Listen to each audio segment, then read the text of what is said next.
समजा आपण 1,00,000 रुपयांचा अगदी अत्याधुनिक स्मार्टफोन घेतलाय, पण तो चालू केल्यावर आपल्याला समजलं की त्याची 90% बॅटरी फक्त ती स्क्रीन चालू ठेवण्यात आणि अनावश्यक बॅकग्राऊंड ॲप्स चालवण्यातच संपून जाते. बापरे, म्हणजे प्रत्यक्ष कामासाठी बॅटरी उरतच नाही. अगदी तेच. कॉलिंग किंवा इंटरनेट वापरण्यासाठी आपल्याकडे फक्त 10% बॅटरी उरते. असा फोन वापरणं म्हणजे एक प्रकारची फसवणूकच वाटेल, नाही का? हो ना, कोणीही वैतागेल अशा फोनला. तर आजच्या आपल्या स्रोतानुसार आपल्या देशाचा प्रशासकीय गाडा आणि आपली अर्थव्यवस्था नेमकी याच पद्धतीने चालत आहे. द डीप डाईव्हच्या या सखोल विश्लेषणामध्ये स्वागत आहे. हो, आणि आजचा आपला विषय खरोखरच खूप स्फोटक आहे. नक्कीच. आज आपण द मास्टर की टू अ डेव्हलप्ड इंडिया म्हणजे विकसित भारताची मास्टर की या अत्यंत विचार करायला लावणाऱ्या स्रोतावर चर्चा करणार आहोत. आपण नेहमी आपला देश जगातील सर्वात वेगाने वाढणारी अर्थव्यवस्था असल्याचा अभिमान बाळगतो. हो, आकडेवारी तर नेहमीच मोठी दिसते. पण दुसरीकडे या स्रोतानुसार आपण सगळे जवळपास 90% इंटिग्रिटी टॅक्स म्हणजे सचोटी कर भरत आहोत. चला तर मग हे सविस्तर समजून घेऊया. हे बघा, या स्रोताने एका अत्यंत महत्वाच्या आणि कठू वास्तवाकडे लक्ष वेधलंय. आपण नेहमी जीडीपीचे आकडे बघतो आणि समाधान मानतो, पण प्रत्यक्षात तिथे एक अदृश्य गेटकीपर्सची फौज आहे, जी प्रशासनाच्या प्रत्येक टप्प्यावर उभी आहे. म्हणजे अडथळे निर्माण करण्यासाठी. अगदी बरोबर. हा जो इंटिग्रिटी टॅक्स आहे ना, तो आपण सरकारला अधिकृतपणे देणारा इन्कम टॅक्स किंवा जीएसटी नाहीये. हा तो कर आहे जो वेळ, पैसा आणि मनस्तापाच्या रूपात साध्या साध्या परवानग्या मिळवण्यासाठी किंवा आपले कायदेशीर हक्क पदरात पाडून घेण्यासाठी मोजावा लागतो. यातूनच या स्रोताने 90-10चा नियम किंवा 90-10 रूल मांडलाय. आणि हा नियम खरोखरच अस्वस्थ करणारा आहे. या स्रोतात स्पष्टपणे नमूद केलंय की यूपीएससी पासून ते राज्य लोकसेवा आयोगापर्यंत प्रशासनात येणाऱ्या बहुतांश अधिकाऱ्यांचा दृष्टिकोन हा पहिल्या दिवसापासूनच राष्ट्रीय सेवा करण्यापेक्षा वैयक्तिक कमाई करण्यावर अधिक असतो. खरंय, आणि हेच खूप भयानक आहे. म्हणजे अधिकाऱ्यांची 90% ऊर्जा ही स्वतःचे खिसे कसे भरता येतील यातले पळवाट शोधण्यात जाते आणि केवळ 10% ऊर्जा प्रत्यक्ष जनसेवेवर खर्च होते. आपण जो स्मार्टफोनचा दाखला दिला ना, तो इथे अचूक लागू होतो. हो, म्हणजे 90% बॅटरी फक्त सिस्टम चालू ठेवण्यात जातीये. अगदी. आपण एक प्रचंड मोठी आणि खर्चिक प्रशासकीय यंत्रणा पोचतोय, पण तिची बहुतांश ऊर्जा केवळ स्वतःला टिकवून ठेवण्यात आणि भ्रष्टाचाराचे मार्ग शोधण्यात खर्ची पडतीये. तर या सगळ्याचा अर्थ काय? आपण प्रगतीचा फक्त एक देखावा उभा करत आहोत का? फाईल्स एका टेबलावरून दुसऱ्या टेबलावर हलवण्यात आणि तिथे वाटा शोधण्यात वाया जातात, तेव्हा देश खऱ्या अर्थाने पुढे जाऊच शकत नाही. म्हणजे घर्षण खूप जास्त आहे. हो ना, आपण जे काही निर्माण करत आहोत त्याची मूळ किंमत या प्रशासकीय घर्षण आणि लालसेपोटी नष्ट होत आहे. पण हे बघा, ही फक्त आर्थिक नुकसानीची बाब नाहीये. इथून पुढे हा विषय खऱ्या अर्थाने खूप गंभीर आणि रंजक ठरतो. नक्कीच, कारण ह्यात माणसांचे जीव अडकलेले आहेत. हो, कारण जेव्हा फाईल एका टेबलावरून दुसऱ्या टेबलावर जाते आणि तिथे अडकते, तेव्हा त्यात केवळ कागद नसतात. या स्रोतात दिलेली उदाहरणे पाहिली की लक्षात येतं, हा भ्रष्टाचार आता अक्षरशः जीव घेणा झालाय. म्हणजे बघा, याचा थेट संबंध माणसाच्या जगण्या आणि मरणाशी कसा जोडला गेलाय. आपण भ्रष्टाचाराबद्दल बोलतो तेव्हा सहसा टेबलाखालून दिलेले पाकिट एवढेच चित्र आपल्या डोळ्यांसमोर उभं राहते, पण त्याचे दूरगामी परिणाम अतिशय भयानक आहेत. जसं की अन्नातली भेसळ. अगदी. उदाहरणादाखल FSSAI सारख्या अन्न सुरक्षा संस्थांचं काम पाहूया. जेव्हा अशा संस्थांमधील तपासणीत अधिकाऱ्यांशी तडजोड केली जाते, तेव्हा प्रत्यक्ष काय घडते? आपल्या ताटात येणारे अन्न, जे दूध लहान मुलांना दिले जाते, त्यात सर्रास भेसळ होते. अरे बापरे. हो, अन्नातील विषारी घटक तपासलेच जात नाहीत, कारण तिथे पैसे खाल्ले जातात. आणि प्रदूषण नियंत्रण मंडळांचं उदाहरणही तसंच आहे. कारखान्यातून निघणारे विषारी वायू किंवा रसायने थेट नद्यांमध्ये सोडली जातात आणि संबंधित अधिकारी लाच घेऊन त्याकडे डोळेझाक करतात, ज्याचा थेट परिणाम आपल्या आरोग्यावर होतो. ती हवा विषारी बनते, पिण्याचं पाणी दूषित होते. पायाभूत सुविधांच्या बाबतीत तर हे आणखी उघडपणे दिसते. रस्त्यांच्या किंवा पुलांच्या टेंडर्समध्ये किकबॅक्स खाण्यासाठी प्रोजेक्टची मूळ किंमत आवाजी वाढवली जाते. आणि मग नफा भरून काढण्यासाठी मटेरियल निकृष्ट वापरलं जातं. अगदी बरोबर. निकृष्ट दर्जाचं डांबर आणि सिमेंट. हे निकृष्ट रस्ते आणि पूल म्हणजेच नागरिकांसाठी तयार केलेले डेथ ट्रॅप किंवा मृत्यूचे सापळे आहेत. आणि यातला सर्वात मोठा धक्कादायक दुवा कोणता माहितीये? देशाचे अंतिम ऑडिटर म्हणजेच CAG. एक मिनिट, CAG? तिथेही भ्रष्टाचार आहे? हो, स्रोतात असा दाखला दिलाय की ज्या संस्थेची जबाबदारीच मुळी भ्रष्टाचारावर लक्ष ठेवण्याची आणि सरकारी खर्चाचं ऑडिट करण्याची आहे, तिथेही काही घटक असे आहेत जे ऑडिटच्या त्रुटी लपवण्यासाठी अवघ्या 40,000 रुपयांसारखी लाच मागतात. काय सांगताय? हे म्हणजे स्वतः बँकेच्या सिक्युरिटी गार्डने चोरांना बँकेच्या चाव्या विकण्यासारखं आहे. रखवालदारच चोर बनत असेल तर दाद मागायची कोणाकडे? हेच तर. जर आपण याचा मोठ्या चित्राशी संबंध जोडला तर एक गोष्ट अतिशय स्पष्टपणे समोर येते. आपण अजूनही एका चुकीच्या आशेवर अवलंबून आहोत. कोणती आशा? आपण माणसांच्या नैतिकतेवर आणि त्यांच्या सत्सद विवेकबुद्धीवर विश्वास ठेवून आहोत. पण ज्यांनी आपला कणा आणि स्वाभिमान आधीच विकला आहे त्यांच्याकडून प्रामाणिकपणाची अपेक्षा करणे हा शुद्ध वेडेपणा आहे, असा हा स्रोत म्हणतो. म्हणजे फक्त उपदेश करून चालणार नाही. बिलकुल नाही. माणसांना देशाची सेवा करा अशी नैतिक आवाहने करून किंवा कार्यालयांमध्ये लाच घेणे गुन्हा आहे अशा पाट्या लावून हा प्रश्न सुटणार नाहीये. म्हणजेच जर मानवी हस्तक्षेपावर किंवा माणसांच्या नैतिकतेवर आपल्याला विश्वास ठेवता येत नसेल तर मग प्रशासनाचा गाडा हाकायचा कसा?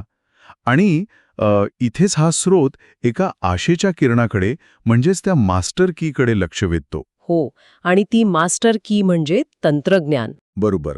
आता आपल्याला पोकळ आश्वासनांची गरज नाही, तर परिपूर्ण स्वयंचलीकरणाची म्हणजेच ॲब्सोल्यूट ऑटोमेशनची गरज आहे. या स्रोताने चेहराविरहित प्रशासन म्हणजेच फेसलेस गव्हर्नन्सची संकल्पना अतिशय आक्रमकपणे मांडली आहे. म्हणजे प्रशासनातून तो मानवी हस्तक्षेप पूर्णपणे काढूनच टाकायचा. हो, समोर कोणी अधिकारी बसलेलाच नसेल तर लाच देणार कोणाला आणि मानणार कोण? पण एक संशयवादी म्हणून मला एक प्रश्न पडतो. खरंच तंत्रज्ञान इतक्या खोलवर रुजलेल्या मानवी लालसेला नष्ट करू शकेल का? की लोक त्या कोडमध्येही पळवाटा शोधतील? आता कसं आहे, यातली सर्वात रंजक गोष्ट अशी आहे की तंत्रज्ञान हा एकमेव असा अधिकारी आहे जो लाच घेऊ शकत नाही. तंत्रज्ञानाला कुटुंबाचा उदरनिर्वाह करायचा नसतो, त्याला परदेशवाऱ्या करायच्या नसतात आणि त्याला स्वतःचा बँक बॅलन्स वाढवायचा नसतो. तंत्रज्ञानाला स्वतःच्या इच्छा आकांक्षा नसतात. अगदी बरोबर. इथे चेहऱ्यांमध्ये बदलाची गरज नाही, तर थेट कोडमध्ये बदलाची गरज आहे. जेव्हा तंत्रज्ञानाचा वापर आपण फक्त डेटा एंट्रीसाठी किंवा कागदपत्रे स्कॅन करण्यासाठी करतो ना, तेव्हा त्यात पळवाटा नक्कीच असू शकतात. हो, कारण शेवटी ऑपरेटर माणूसच असतो. पण जेव्हा सिस्टीमचा पायाच बदलला जातो, पूर्णपणे स्वयंचलित होतो, तेव्हा तिथे मानवी लालसेला जागाच उरत नाही. बरं, जर आपण मानवी हस्तक्षेपाला पूर्णपणे बाजूला काढणार असू तर प्रत्यक्षात एखादा रस्ता कसा बांधला जाईल? त्याचे कंत्राट कोण देणार? इथे या स्रोताने ब्लॉकचेन टेंडरिंग आणि स्मार्ट कॉन्ट्रॅक्टचा उल्लेख केलाय. हे नक्की कसं काम करतं? हे समजून घेण्यासाठी आपण एका वेंडिंग मशीनचं उदाहरण घेऊया. आपण वेंडिंग मशीनमध्ये नाणे टाकतो, विशिष्ट बटन दाबवतो आणि आपल्याला हवी ती वस्तू बाहेर येते. या प्रक्रियेत मशीनच्या आत कोणी माणूस बसलेला नसतो जो नाणे तपासून बघतो आणि मग वस्तू देतो. मशीन एका विशिष्ट कोडवर चालते. नाणे बरोबर असेल तर वस्तू मिळणार. ब्लॉकचेन आणि स्मार्ट कॉन्ट्रॅक्ट्स अगदी याच तत्वावर अब्जावधी रुपयांच्या सार्वजनिक प्रकल्पांसाठी काम करतात. म्हणजे रस्ता बांधण्यासाठी जो निधी मंजूर होईल तो थेट एका डिजिटल तिजोरीत लॉक केला जाईल का? अगदी तसंच. जेव्हा एखाद्या पुलाचं टेंडर निघतं तेव्हा खर्च होणारा प्रत्येक रुपया एका सार्वजनिक आणि हॅक न करता येण्याजोग्या डिजिटल लेजरवर म्हणजे नोंदवहीवर नोंदवला जाईल. आता जेव्हा कंत्राटदार काम सुरू करतो तेव्हा स्मार्ट कॉन्ट्रॅक्ट्स कार्यान्वित होतात. म्हणजे मानवी अधिकाऱ्यांची गरज संपली? हो ना. रस्त्याच्या बांधकामाचा दर्जा, त्यात वापरण्यात आलेले डांबर, त्याची जाडी हे सर्व इंटरनेट ऑफ थिंग्स सेन्सर्स आणि सॅटेलाइट इमेजरीच्या माध्यमातून तपासले जाईल. जर हे काम पूर्वनिर्धारित कोडशी किंवा गुणवत्तेच्या मानकांशी जुळले तरच डिजिटल तिजोरीतून पेमेंट आपोआप कंत्राटदाराच्या खात्यात जमा होईल. आणि जर दर्जा निकृष्ट असेल तर, समजा डांबर कमी वापरलं असेल तर सिस्टीम कोणाचीही वाट न बघता कंत्राटदाराचे पेमेंट आपोआप रोखून धरेल, ब्लॉक करेल. बापरे, म्हणजे तिथे कोणाही अधिकाऱ्याच्या सहीची गरज पडणार नाही? बिलकुल नाही. फाईल पुढे सरकवण्यासाठी टेबलाखालून पाकिट देण्याचा प्रश्नच उद्भवत नाही, कारण तिथे टेबलही नाही आणि माणूसही नाही. सगळं स्वयंचलित आहे. हे खरोखरच क्रांतिकारी वाटत आहे. पण समजा कंत्राटदार प्रामाणिक आहे, मात्र त्या रस्त्याचे किंवा पुलाचे अंतिम ऑडिट करणारा अधिकारीच भ्रष्ट निघाला तर? इथे AI ऑडिटर्सची भूमिका येते, बरोबर. मानवी ऑडिटर्सची जागा थेट कृत्रिम बुद्धिमत्ता घेणार? होय, मानवी ऑडिटरला पैशांचे आमिष दाखवून मॅनेज करता येते, पण AI अल्गोरिदम केवळ आणि केवळ गणितावर चालतो. तो लाच घेत नाही. हे AI अल्गोरिदम रिअल टाईममध्ये अनेक सरकारी डेटाबेस एकाच वेळी स्कॅन करू शकतात. ते अधिकाऱ्यांचा अधिकृत पगार आणि त्यांच्या मालमत्तेतील तफावत अगदी सेकंदात शोधून काढू शकतात. पण इथे मला थोडी शंका आहे. एखाद्या अल्गोरिदमने थेट बँक खाती गोठवणे हे थोडे धोकादायक नाही का? यात जर काही तांत्रिक चूक झाली तर एखाद्या निष्पाप माणसाला नाहक त्रास होऊ शकतो. ऑटोमेटेड टिरेनी म्हणजेच स्वयंचलित हुकुमशाहीचा धोका यात नाहीये का? AIने चूक केली तर दाद कुणाकडे मागायची? हा एक अतिशय रास्त आणि महत्वाचा प्रश्न आहे, पण इथे आपल्याला 2 पर्यायांमधील तुलना करावी लागेल. सध्याची व्यवस्था 100% मानवी हस्तक्षेपावर आधारित आहे, जिथे लाचखोरी ही चूक नसून तो एक प्रतिष्ठित नियमच बनला आहे. तेही खरे? AI ऑडिटर्समध्ये मार्जिन ऑफ एरर असू शकते, पण ती सध्याच्या मानवी लालसेपेक्षा कितीतरी पटीने कमी असते. शिवाय AIने एखादी अनियमितता शोधली, समजा एखाद्या अधिकाऱ्याचा पगार महिना 1 लाख रुपये, पण त्याने अचानक 2 कोटींची मालमत्ता खरेदी केली, जी खूप मोठी तफावत आहे. तर AI प्रणाली रिअल टाईममध्ये त्याचे खाते तात्पुरती गोठवू शकते, प्रोव्हिजनल फ्रीज करू शकते. यामुळे स्वतःची बाजू सिद्ध करण्याची जबाबदारी तत्काळ त्या अधिकाऱ्यावर येते. आजच्या व्यवस्थेत काय होतं? भ्रष्टाचाराचे खटले 20-20 वर्षे न्यायालयात चालतात. अगदी. आणि तोपर्यंत भ्रष्ट अधिकारी मजेत निवृत्तही होऊन जातात. AI या प्रक्रियेला गती देते आणि कारवाई अटळ बनवते. बरं, आता समजा रस्ता तयार झाला, पण काही महिन्यातच एका सामान्य नागरिकाला त्या रस्त्याला भेगा पडलेल्या दिसल्या. आजच्या घडीला जर कोणी तक्रार करायला गेले तर तक्रारदारालाच धमक्या येतात. म्हणूनच या स्रोतामध्ये विकेंद्रित व्हिसल ब्लोईंग या तंत्रज्ञानावर भर दिलाय ना? हो, डिसेंट्रलाइज व्हिसल ब्लोईंग एक असे जागतिक आणि पूर्णपणे अज्ञात व्यासपीठ जिथे नागरिक भ्रष्टाचाराचे पुरावे अपलोड करू शकतात. पण माझा प्रश्न असा आहे की एखादा अत्यंत ताकदवान राजकीय नेता किंवा मोठा अधिकारी हा पुरावा डिलीट करू शकणार नाही याची खात्री काय? शेवटी ते सिस्टीममध्येच आहेत. याची खात्री विकेंद्रीकरण या संकल्पनेत दडलेली आहे. आज आपला सर्व डेटा एका मध्यवर्ती सर्व्हरवर असतो. जो कोणी तो सर्व्हर नियंत्रित करतो तो डेटा नष्ट करू शकतो. पण ब्लॉकचेनवर आधारित व्हिसलब्लोईंग प्लॅटफॉर्मवर माहिती एका ठिकाणी साठवली जात नाही. समजा आपण एक भ्रष्टाचाराचा व्हिडिओ अपलोड केला. तो व्हिडिओ एका सर्व्हरवर न राहता जगातील लाखो कम्प्युटर्सवर एकाच वेळी विभागला जातो आणि त्याची नोंद कायमस्वरूपी होते. 1 मिनिट, म्हणजे जर कोण्या नेत्याने एका कार्यालयातील संगणकातून तो व्हिडिओ डिलीट करण्याचा प्रयत्न केला तर नेटवर्कमधील इतर लाखो संगणक तो बदल नाकारतील? अगदी तंतोतंत. ब्लॉकचेनवरील माहिती पूर्वलक्षी प्रभावाने बदलणे किंवा डिलीट करणे हे गणिताच्या नियमानुसार अशक्य असते. त्यामुळे एकदा पुरावा अपलोड झाला की तो कायमस्वरूपी सार्वजनिक होतो. बापरे, हे म्हणजे खूपच शक्तिशाली हत्यार आहे. हो ना.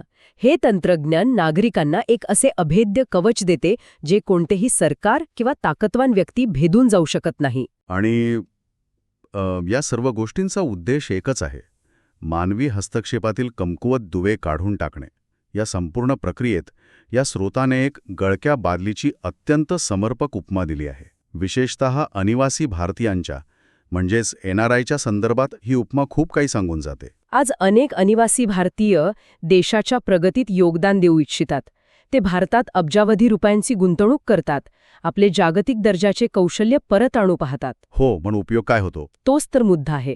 हा स्रोत स्पष्ट करतो की जोपर्यंत आपली प्रशासकीय व्यवस्था भ्रष्ट आहे तोपर्यंत हे सर्व प्रयत्न एका गळक्या बादलीत पाणी ओतण्यासारखे आहेत.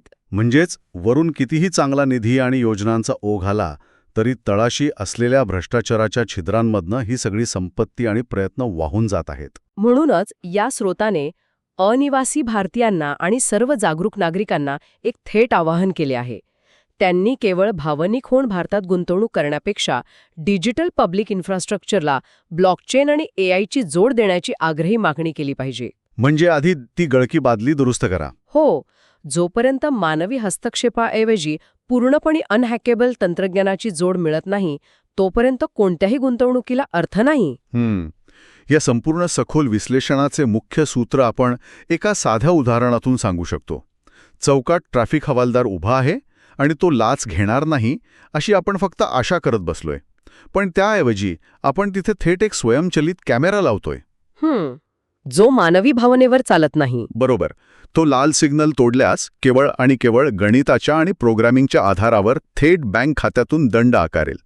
तिथे हवालदाराला ओळख सांगण्याचा फायदा नाही आणि 500 रुपयांची नोट हातावर टेकवण्याची संधीही नाही. आणि हाच तो अंतिम प्रहार आहे. स्रोताचा अंतिम संदेश अतिशय सूचक आहे बरं का. जागरूकता ही पहिली पायरी आहे, तर ऑटोमेशन हा अंतिम प्रहार आहे. खरंय.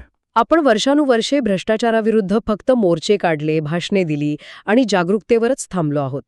आता वेळ आली आहे ती या अंतिम प्रहाराची. या स्रोतातील एक वाक्य सतत मनात घोळत राहील. आपल्याला अशी व्यवस्था बनवायची आहे ज्याला माणसांच्या कण्याची किंवा स्पाईन्सची गरजच भासणार नाही. अगदी बरोबर. जेव्हा सिस्टमच अशी असेल जी कोणाच्या प्रामाणिकपणावर विसंबून नसेल, तर भ्रष्टाचार आपोआप संपुष्टात येईल.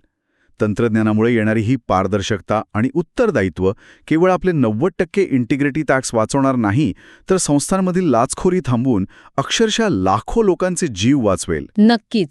आजच्या या चर्चेच्या शेवटी आपण पुन्हा एकदा त्या स्मार्टफोन आणि बॅटरीच्या उदाहरणाकडे येऊया. आज आपली 90% ऊर्जा आणि संपत्ती फक्त भ्रष्टाचाराचे आणि लालसेचे हे ओझे वाहण्यात वाया जात आहे. पण लाता जाता ऐकणाऱ्यांसाठी एक नवीन विचार नक्की द्यावासा वाटतो. हो, एक महत्वाचा विचार. जरा विचार करा. समजा उद्या खरोखरच ब्लॉकचेन आणि AI सारख्या तंत्रज्ञानाचा हा मास्टर की उपाय देशात पूर्ण क्षमतेने लागू झाला आणि एका रात्रीत भ्रष्टाचारावर चालणारी ही विशाल समांतर अर्थव्यवस्था, ही गळकी बादली पूर्णपणे नष्ट झाली, तर तो इंटिग्रिटी टॅक्स शून्य झालेल्या जगात आपलं समाजकारण, आपली अर्थव्यवस्था आणि आपलं दैनंदिन जीवन कसे दिसेल? खूपच वेगळं असेल ते जग. जेव्हा लाच देण्याची आणि घेण्याची सोयच उरणार नाही, तेव्हा राजकीय पक्षांना मिळणारा निधी, निवडणुकांचे स्वरूप आणि प्रशासकीय अधिकाऱ्यांचा रुबाब यात काय बदल होईल? आपण नेहमी प्रगतीची स्वप्न पाहतो, पण एका अल्गोरिदमने नियंत्रित केलेल्या त्या पूर्णपणे पारदर्शक आणि स्वच्छ नव्या जगाची आपण खरोखरच मानसिक तयारी केली आहे का? हा खरोखरच अस्वस्थ करणारा पण महत्वाचा प्रश्न आहे. याच विचार करायला लावणाऱ्या प्रश्नासोबत आपण आजचे हे सखोल विश्लेषण इथेच थांबूया.